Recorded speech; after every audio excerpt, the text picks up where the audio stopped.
रिंकू जहाँ सब गोटे के गोर लागे छी और आइ एक छठी मैया के गीत सुना रहल छी। पहिले पहिले हम केलहुँ छठी मैया अहाँ के बरत, छठी मैया अहाँ के बरत करियौ क्षमा छठी मैया, भूल चुक गलती हमर, भूल चुक गलती हमर। गोदी में बालक अहाँ देबै, बड़े कुल परिवार, बड़े कुल परिवार। पिया के दियौ जिंदगानी, मैया दियो सुख सार, मैया दियो सुख सार।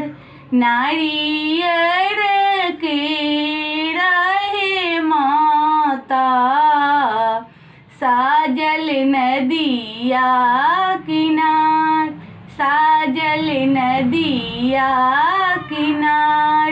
सुनियो अर्ज छठी मैया, बड़े कुल परिवार, बड़े कुल परिवार।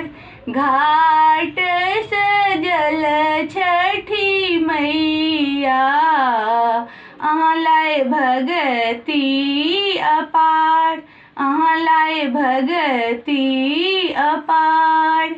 लियानी अर्घ छठी मैया, दिया आशीष हजार, दिया आशीष हजार।